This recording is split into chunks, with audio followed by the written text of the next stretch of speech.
어제 국내 증시는 호재보다 악재가 많았는데도 상승했습니다. 지수를 버티게 한 건 외국인이었습니다. 외국인들 지난달 4개월 만에 우리 시장에서 순매도로 등을 돌린 것으로 나타났었죠.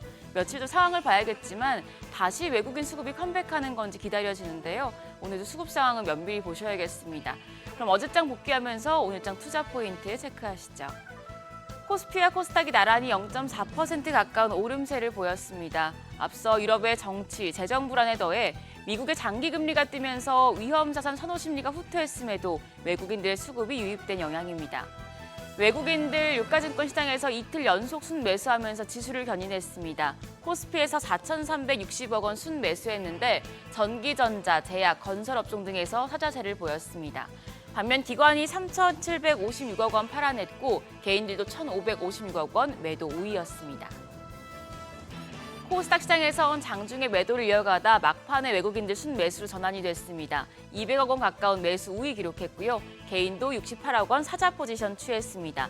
여기서는 기관만 홀로 81억 원 매도 우위였습니다. 코스피 시총 상위 종목단 흐름 보시죠. 우선 반도체 투톱은 반등세를 이어갔습니다. 특히 SK 하이닉스, 최첨단 양산 전용 극자외선 EUV 장비를 도입했다는 소식에 보도가 됐는데 SK하이닉스 0.7% 오름세였고요.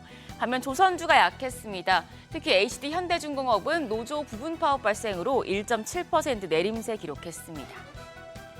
코스닥 시총 상위단에선 제약바이오 대표주들 흐비가 엇갈렸습니다. 알테오제는 코스피 이전 상장 기대감에 4거래일 연속 상승세 이어갔고요. 리가켄바이오와 ABL바이오 각각 3%대, 4%대 상승했고 삼천당 제약까지 오름세였습니다. 반면 파마리서치는 5% 넘게 조정받았습니다. 환율은 소폭 올랐습니다. 정기장 마감 시간 달러 기준 1원 30전 상승해 1,392원 30전에 거래를 마쳤습니다. 다만 야간 거래에서는 미국의 부진한 고용지표에 반응하며 1,390원을 하회했습니다.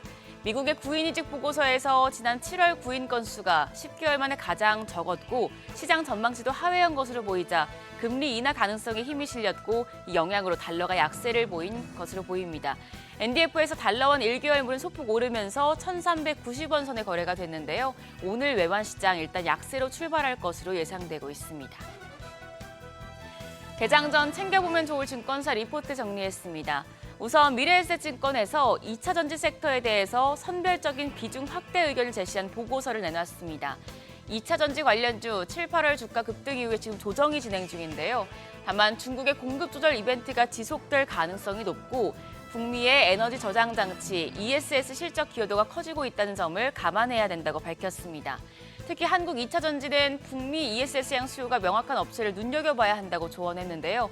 미국의 OBBBA 법안 발표 이후에 테슬라 등 주요 북미 고객들의 탈중국 움직임이 가속화되고 있어서 한국 배터리 업체의 북미 ESS 매출과 이익 성장률이 늘어날 것으로 기대됩니다. 미래에셋증권은 관련 종목으로 북미 ESS 실적 기여가 높은 배터리 셀 업체 LG에너지솔루션과 삼성 SDI를 추천했고요. 소재단에서는 북미 LFP 양극재 대응에 앞서 있는 LNF를 탑픽으로 제시했습니다. 한편 한국투자증권은 대형, 중형, 소형주 지수 정기 변경 이슈에 대해서 정리했습니다.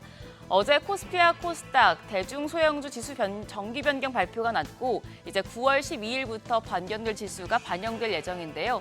그동안 코스피 중형주 지수에서 대형주로 편입된 종목들이 과거의 대형주 지수 편입 확정 발표 이후에 10거래일 동안 상승하는 경향이 있었다고 밝혔습니다. 대형주 편입 종목 매수를 통해서 단기 차익 실현이 가능하다고 판단을 했는데요.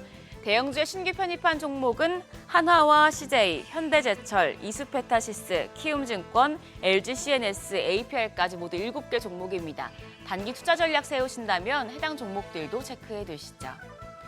오늘 일정입니다. 미국의 7월 수출입 지수와 미국 8월 ISM 서비스 PMI가 발표됩니다. 그리고 화웨이에서 3번 접는 트라이폴드 폰이 되는데요.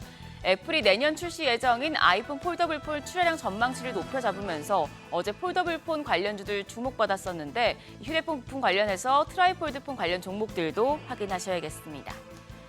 어제 시간의 거래에서는 제약 바이오 쪽이 강했습니다. 마운자로 품귀 여파로 비만 치료제 관련주가 부각된 데다 지방간 치료제에 대한 관심이 늘면서 제약 바이오주대에서 관련 있는 종목들로 매수세가 이어진 겁니다. 오늘 장에서 어떤 흐름 보일지 지켜보시고요. 그럼 프리마켓 통해서 개장 분위기 가늠해 보겠습니다. 간밤에 알파벳 이슈가 있었죠. 구글이 크롬을 매각할 필요가 없다는 소식에 기술주들이 들썩였는데요. 미국의 기술주가 반응했었다면 코스피도 반응할 수 있다는 뜻인데 일단 유가증권 시장 시총 5위권까지 흐름 보겠습니다. 삼성전자는 약세입니다. 0.14% 내림세로 거래가 69,700원이고요. 반면 SK하이닉스는 0.19% 오름세 26만 3천 원대 거래되고 있습니다. LG에너지솔루션이 강합니다. 3.87% 오름세 거래가는 36만 2천 원이고요. 삼성바이오로직스가 강세, 한화에어로스페이스는 0.43% 하락하면서 93만 7천 원대 거래되고 있습니다. 코스닥 시총 5위권까지 흐름 좋습니다. 4위까지 모두 상승합니다. 알테오젠이 0.43% 오름세로 46만 5,500원, 에코프로비엠이 1.69% 반등합니다. 12만 300원에 거래되고 있고요. 펩트론이 0.16% 오름세로 30만 5천 원, 에코프로도 2.2% 강세 보여주면서 5만 1천 원입니다. 오늘 2차 전지 관련 종목들 대체적으로 좋은 흐름 보여줄 것으로 예상이 됩니다. 한편 파마리서치 보합 보여주고 있습니다. 지금 단기적으로 추세를 바꿀 주도주가 부족하고 또 이슈 역시 부족하지만 그렇다고 시장 하락할 요인도 없는 상황입니다. 답답한 박스권, 국내 증시도 알파벳 효과를 받을 수 있을지 오늘 외국인 수급 예의주시하시고요. 2차 전지 섹터도 흐름 체크하시면서 개장 준비하시죠. 지금까지 어제장 오늘장이었습니다.